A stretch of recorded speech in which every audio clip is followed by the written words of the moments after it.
오늘도 새벽 5시에 눈이 떠졌습니다. 남편이 세상을 떠난 지 5년이 지났는데도 여전히 그 시간에 깨어나죠. 여보, 오늘도 힘내자. 돌아가신 남편의 사신에 인사를 드리고 한정식당 순이네로 향했습니다. 아직 어둠이 가시지 않은 새벽 거리를 걸으며 생각했어요. 이렇게 하루하루 살아가는 게 맞는 걸까?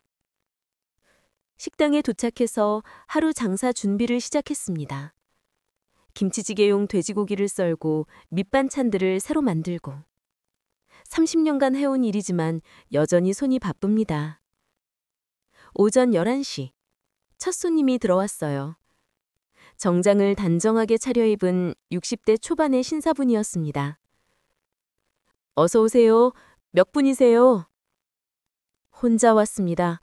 조용한 자리로 부탁드릴게요. 목소리가 참 듣기 좋았어요. 품이 있고 따뜻한 느낌이 들었죠. 그분을 안쪽 자리로 안내하면서 슬쩍 관찰했습니다. 손톱이 깨끗하게 정리되어 있고 구두도 잘 닦여 있었어요. 뭔가 교양 있는 분 같은 느낌이 들었죠. 뭘 드릴까요? 사장님이 추천해 주시겠어요? 집밥 같은 걸로요. 그럼 오늘의 정식으로 드릴게요. 된장찌개, 생선구이, 나물 반찬들 해서요. 좋습니다. 그런데 혹시 사장님께서 직접 요리하시나요? 네, 저 혼자 다 해요. 대단하시네요. 요즘 이런 정성스러운 집밥 맛보기 힘든데. 왜인지 그 말이 마음에 와닿았습니다. 오랜만에 누군가가 제 요리를 진심으로 인정해주는 것 같았거든요. 음식을 내어드리고 30분쯤 지났을까요? 그분이 계산하러 나왔는데 표정이 정말 만족스러워 보였어요. 정말 맛있었습니다. 어머니 손맛이 그리웠는데 오랜만에 집밥다운 집밥을 먹은 것 같아요. 고맙습니다. 또 오세요.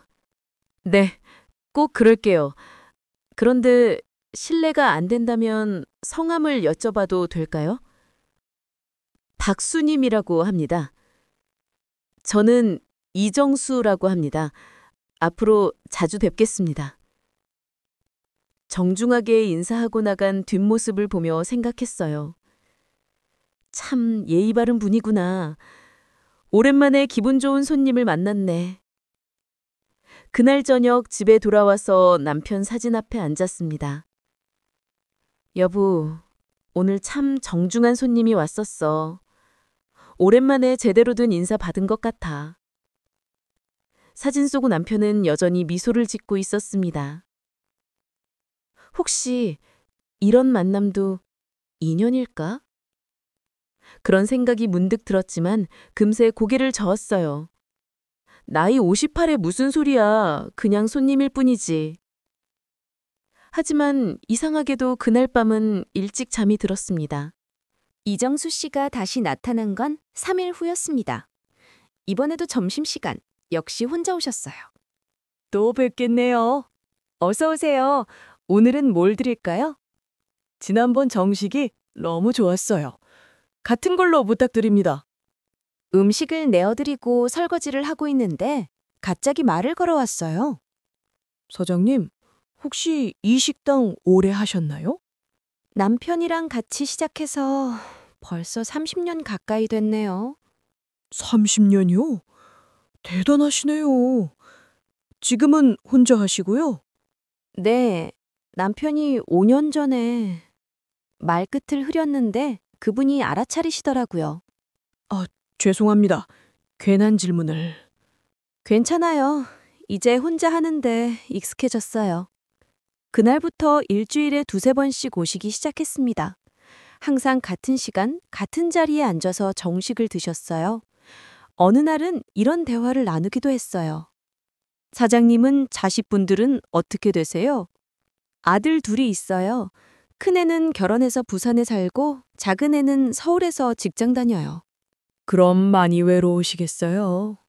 뭘요? 일이 있으니까 괜찮아요. 하지만 속내는 달랐어요. 정말 외로웠거든요. 특히 저녁에 집에 혼자 있을 때면. 한 달쯤 지났을까요? 그분이 처음으로 자신에 대해 얘기하기 시작했어요. 사실 저도 혼자 살고 있어요. 아, 그러세요? 아내를 7년 전에 보냈거든요. 암으로. 힘드셨겠어요. 처음엔 정말 힘들었죠. 그런데 시간이 지나니까 이렇게 혼자 사는 것도 나쁘지 않더라고요. 그분도 저처럼 배우자를 잃고 혼자 사시는구나. 왠지 동질감이 느껴졌어요. 무슨 일 하세요? 대학에서 교수 생활했었어요. 국문학 전공이었고 정년 퇴임하고 지금은 그냥 여유롭게 지내고 있습니다.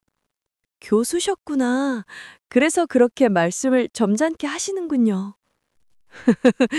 직업병인가 봐요. 교수 출신이라니 역시 품격이 남달랐어요. 어느 날 오후 손님이 없는 시간에 이정수 씨가 차 한잔 하자며 앉으셨어요. 사장님, 혹시 시간 되시면 같이 차라도 한잔 할까요? 저야 좋죠. 녹차를 우려서 함께 마시며 이런저런 이야기를 나눴습니다. 문학 이야기, 인생 이야기, 취미 이야기까지. 혹시 영화 보러 가는 건 어떠세요? 요즘 좋은 영화가 많이 나왔던데. 순간 가슴이 쿵했어요. 이게 데이트 신청인 건가요? 저 그런 거 안 해본 지 오래돼서요. 저도 마찬가지예요. 그냥 혼자 보는 것보다 같이 보면 더 재미있을 것 같아서요. 그렇게 저는 5년 만에 처음으로 누군가와 약속을 잡았습니다. 그날 저녁, 집에서 옷장을 뒤적이며 고민했어요. 뭘 입고 가야 할까? 나이 58이 이런 고민을 하다니. 거울을 보니 확실히 늙었네요. 주름도 늘었고, 머리카락도 많이 휘어졌고. 이런 내가 누군가에게 매력적일 수 있을까? 하지만 동시에 설렘도 있었어요. 오랜만에 두근거리는 기분이었거든요. 여보, 내가 이래도 될까? 남편 사진에게 물었지만 대답은 없었습니다. 그래, 인생은 한 번뿐이야. 조금 용기 내보자. 그렇게 저는 새로운 시작을 결심했습니다. 첫 데이트는 생각보다 편안했습니다. 오후 2시에 동네 멀티플렉스에서 만나 영화를 보고 근처 카페에서 커피를 마셨어요. 영화 어떠셨어요? 좋았어요. 혼자 봤으면 이해 못했을 부분도 많았을 텐데. 저도 누군가와 함께 보니까 더 재밌었어요. 그 후로 일주일에 한 번씩 만나기 시작했어요. 때로는 공원을 산책하고, 때로는 전시회를 보러 가고. 어느 날 이정수 씨가 제안했어요. 수님 씨, 식당 일만 하시기엔 너무 아깝지 않아요? 무슨 말씀이세요? 이렇게 요리를 잘하시는데 좀 더 큰 꿈을 꿔보시는 건 어때요? 큰 꿈이요? 예를 들어 식당을 확장한다든지 아니면 프랜차이즈를 만든다든지. 처음엔 그냥 격려하는 말인 줄 알았어요. 하지만 대화가 계속 이어지면서 뭔가 구체적인 계획이 있다는 걸 알았죠. 사실 제가 은퇴 후에 뭔가 의미 있는 일을 해보고 싶었거든요. 의미 있는 일이요? 외식 사업 컨설팅 같은 거요. 수님 씨 같은 분을 도와서 사업을 키워드리는 거죠. 그럴듯하게 들렸어요. 교수 출신의 경험도 많으신 분이니까. 그런데 그런 일을 하려면 돈이 많이 들지 않나요? 처음엔 좀 들죠.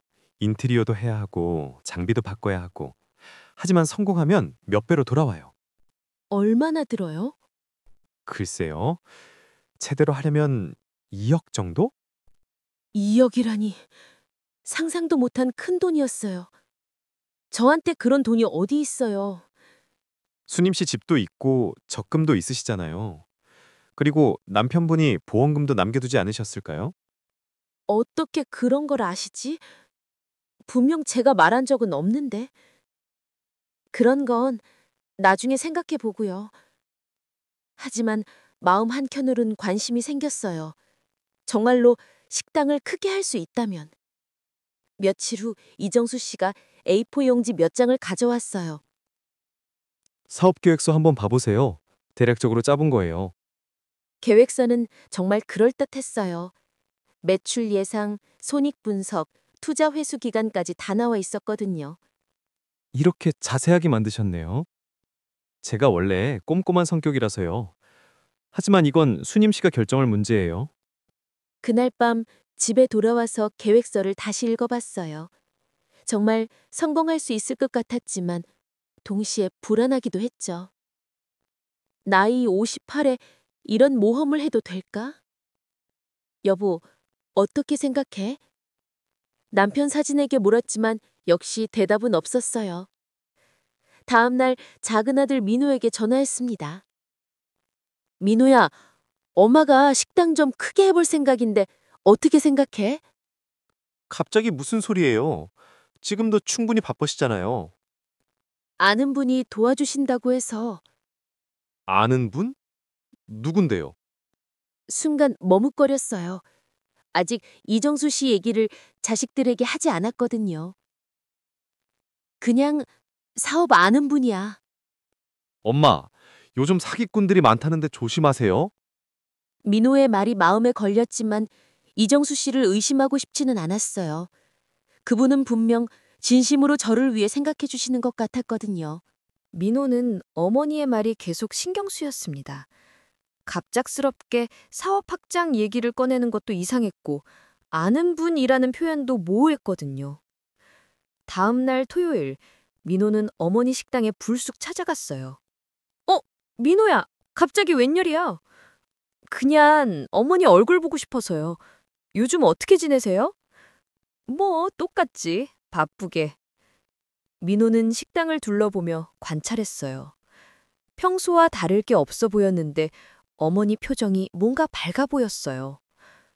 어머니, 요즘 기분이 좋아 보이시는데요? 그래? 별일 없는데?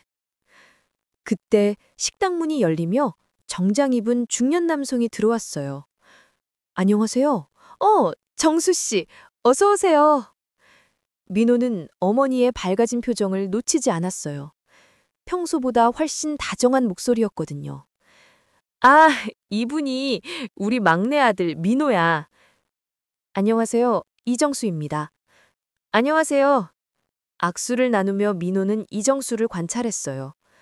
옷차림은 깔끔하고 매너도 좋았지만 뭔가 어색한 느낌이 들었어요. 자주 오시나 봐요? 네, 이모님 음식이 너무 맛있어서요. 이모님? 민호는 그 호칭이 묘하게 신경 쓰였어요. 이정수가 식사하는 동안 민호는 어머니와 따로 얘기했어요. 저분이 사업 얘기 해주시는 분이에요? 교수님이셨는데 경험이 많으셔. 어느 대학이셨는데요? 서울대? 아니, 연세대였나? 정확히 기억이 안 나네. 어머니가 정확히 기억 못한다는 게 이상했어요. 중요한 사람이라면 그런 건 확실히 기억할 텐데. 그날 저녁 민호는 인터넷으로 이정수에 대해 검색해봤어요. 하지만 연세대 국문학과 교수 중에 이정수라는 이름은 없었어요. 혹시 다른 대학일 수도 있고. 하지만 불안감은 계속 커졌어요. 다음 주 화요일 민호는 회사 동료 중 사립탐정 일을 하는 친구에게 연락을 했어요. 형, 사람 조사 좀 부탁할 게 있는데. 무슨 일이야? 우리 어머니 주변에 수상한 사람이 있어서. 그렇게 이정수에 대한 뒷조사가 시작됐어요. 한편 그날 오후 식당에는 예상치 못한 손님이 찾아왔어요. 50대 후반의 여성이었는데 얼굴이 몹시 상기되어 있었어요. 혹시 이정수라는 사람 아세요? 순간 가슴이 덜컥했어요. 왜 그러세요? 그 사람 때문에 제가 망했거든요. 여성은 김영숙이라고 자신을 소개했어요. 저도 이정수한테 속았어요. 2년 전에요. 속았다니 무슨 말씀이세요? 그 사람 교수 아니에요. 거짓말이에요. 머리가 하얗게 변했어요. 무슨 소리예요? 사기꾼이에요. 중년 여성들한테만 접근해서 돈 뜯어내는. 김영숙은 떨리는 목소리로 자신의 이야기를 들려줬어요. 어떻게 이정수에게 접근당했고 어떻게 3억 원을 잃었는지. 처음엔 정말 신사 같았어요. 교수 출신이라고 하면서 품위 있게 구애했죠. 그럼 저한테도 똑같을 거예요. 사업 투자한다고 하면서 돈 요구할 거예요. 정확히 맞아떨어지는 얘기였어요. 어떻게 알고 찾아오셨어요? 이 동네에서 또 활동한다는 소문을 들었거든요. 더 이상 피해자가 나오면 안 될 것 같아서. 수님은 다리에 힘이 풀려 주저앉았어요. 그럼 지금까지의 모든 게 거짓이었다는 건가요? 그 다정한 눈빛도, 따뜻한 말들도, 함께한 시간들도? 지금도 늦지 않았어요. 돈 주기 전에 알게 된 게 다행이에요. 김영숙은 증거 자료들을 가방에서 꺼내 보여줬어요. 다른 피해자들과 함께 수집한 이정수의 전과 기록들이었어요. 이거 경찰서에도 신고했어요. 하지만 증거가 부족해서 아직 잡지 못했대요. 순간 분노가 치밀어 올랐어요. 어떻게 이런 일이 일어날 수 있지? 하지만 동시에 부끄러운 마음도 들었어요. 나이 58에 이렇게 쉽게 속다니. 그날 밤 잠을 이룰 수 없었어요. 김영숙 씨의 말이 계속 머릿속을 맴돌았거든요. 정말 그럴까? 정수 씨가 정말 사기꾼일까? 한편으론 믿고 싶지 않았어요. 그 따뜻했던 시간들이 모두 거짓이었다니. 다음 날 아침, 평소보다 일찍 이정수 씨가 식당에 나타났어요. 안녕하세요. 오늘 일찍 오셨네요. 네, 수님 씨와 중요한 얘기가 있어서요. 심장이 쿵쾅거렸어요. 혹시 김영숙 씨가 온 걸 알고 있는 건 아닐까? 무슨 얘기요? 사업 건인데 기회가 생겼어요. 다른 투자자가 관심을 보이고 있거든요. 다른 투자자요? 네. 그런데 먼저 의사표시를 하는 쪽에 우선권을 주겠다고 하네요. 이상했어요. 갑자기 왜 이렇게 재촉하지? 그래서 바른 시일 내에 결정해 주셨으면 해서요. 얼마나 빨리요? 이번 주 안에요. 너무 늦으면 기회를 놓칠 수 있어요. 이상하다. 뭔가 매우 이상하다. 어제까지만 해도 천천히 생각해 보라고 했는데? 좀 갑작스럽네요. 저도 그렇게 생각해요. 하지만 사업이라는 게 타이밍이 중요하거든요. 그때 식당 문이 열렸어요.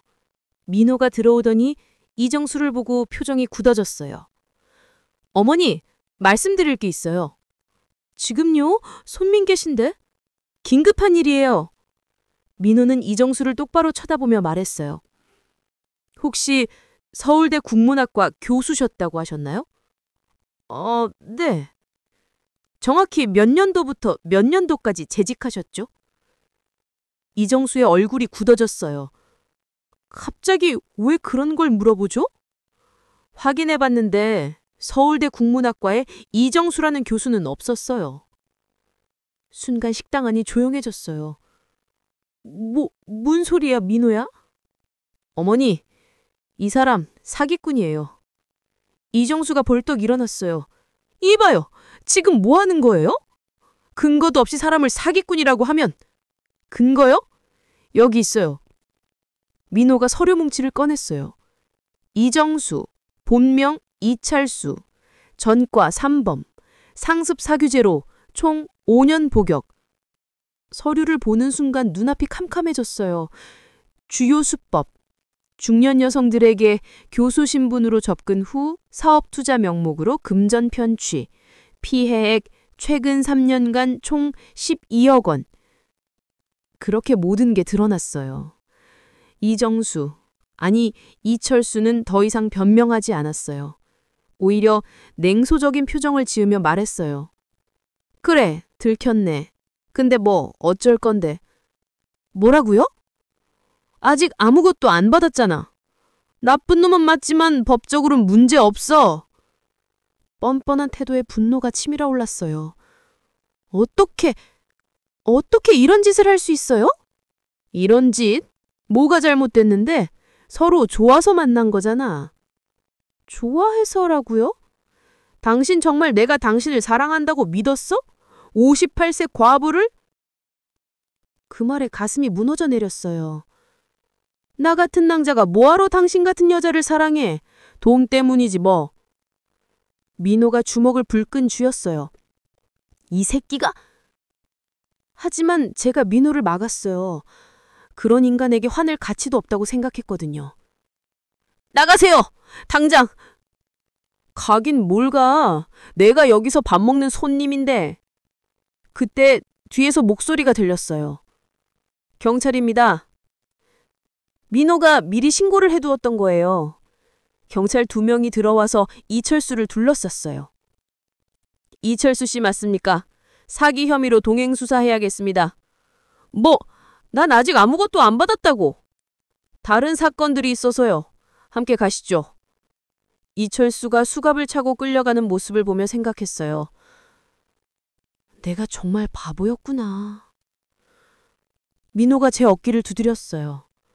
어머니, 괜찮으세요? 하지만 괜찮을 리가 없었어요. 6개월간의 추억이 모두 거짓이었다는 게 믿어지지 않았거든요. 그날 저녁 혼자 앉아서 울었어요.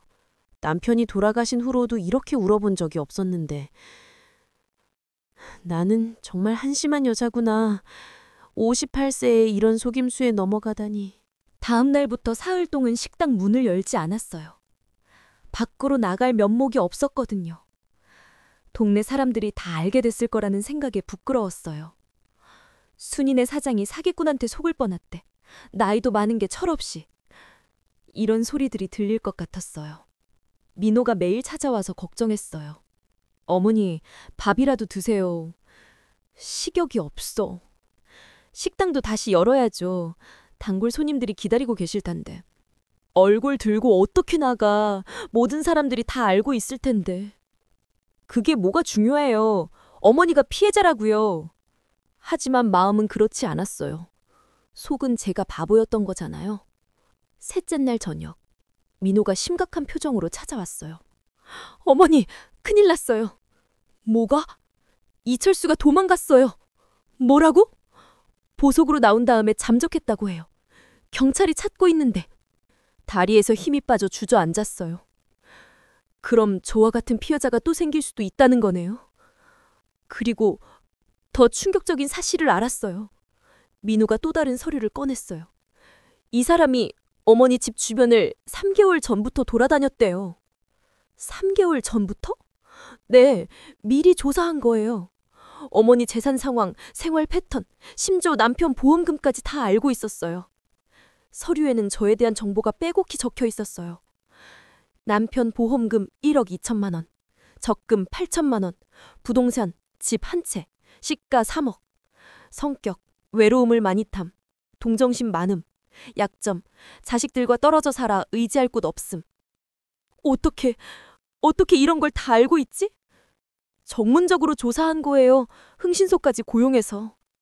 그제서야 깨달았어요. 처음 만남부터 모든 게 계획된 연극이었다는 걸. 제가 혼자 식당을 하는 것도, 외로워하는 것도, 남편을 그리워하는 것도 모든 걸 알고 접근했던 거예요. 바보 같은 나. 그때 또 다른 충격적인 소식이 들려왔어요. 김영숙 씨가 전화를 걸어왔거든요. 수님 씨, 큰일 났어요. 무슨 일이세요? 이철수가 도망가면서 다른 피해자를 또 만들었어요. 또요? 60대 할머니 한 분인데 전 재산 2억을 넘겼대요. 전화를 끊고 주저앉았어요. 내가 좀 더 일찍 신고했다면 그런 일은 없었을 텐데. 그날 밤 남편 사진 앞에 무릎을 꿇고 앉았어요. 여보, 미안해. 내가 너무 한심했어. 당신이 남겨준 소중한 돈을 그런 나쁜 놈한테 줄 뻔했어. 난 정말 바보야. 58살 먹고도 이런 기본적인 것도 구별 못하고. 눈물이 멈추지 않았어요. 분노, 후회, 수치심, 이 뒤섞인 복잡한 감정이었어요. 하지만 그때 마음 한구석에서 다른 감정이 올라왔어요. 이대로 끝낼 수는 없다. 그 나쁜 놈 때문에 더 이상 피해자가 나와서는 안 된다는 생각이었어요. 며칠 후 저는 중요한 결정을 내렸어요. 이철수를 꼭 잡아서 법의 심판을 받게 하겠다고. 가장 먼저 김영숙 씨에게 연락했어요. 영숙 씨, 저 수님이에요. 아, 수님 씨, 어떻게 지내세요? 이철수 때문에 피해본 사람들을 다 모을 수 있을까요? 왜요? 함께 힘을 모아서 꼭 잡아야 해요. 더 이상 피해자가 나오면 안 되니까. 김영숙 씨가 적극적으로 도와줬어요. 3년 동안 이철수에게 속은 피해자가 모두 6명이나 됐어요. 저희는 매주 만나서 정보를 공유하고 대책을 세웠어요. 나이 든 여성들이지만 뭉치니까 힘이 생겼어요. 우리가 직접 나서야 해요. 경찰만 믿고 있으면 안 돼. 가장 피해가 컸던 이명자 할머니 67세가 말했어요. 그럼 어떻게 하죠? 이놈의 행동 패턴을 분석해서 다음 타겟을 예상하는 거예요. 우리는 이철수의 활동 지역, 주로 이용하는 장소, 선호하는 여성 타입을 조사했어요. 그리고 함정을 놓기로 했어요. 민호가 처음엔 반대했어요. 위험해요, 어머니. 그냥 경찰에 맡기세요. 경찰은 증거가 없다고 하잖아. 우리가 직접 증거를 만들어야 해. 그래도... 민호야, 엄마가 이런 일을 당하고도 그냥 가만히 있을 것 같아? 저에게는 분명한 목표가 생겼어요. 이철수를 잡아서 더 이상의 피해자를 막는 것. 우리의 계획은 간단했어요. 가짜 미끼를 만들어서 이철수를 유인하는 거예요. 저보다 10살 많은 정미자 언니가 미끼 역할을 맡았어요.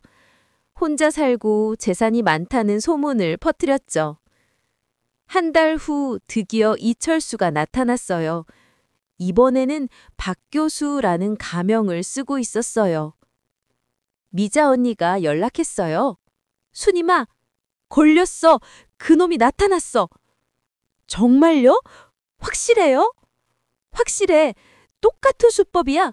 점잖은 척하면서 교수 행세하고. 우리는 즉시 작전에 들어갔어요.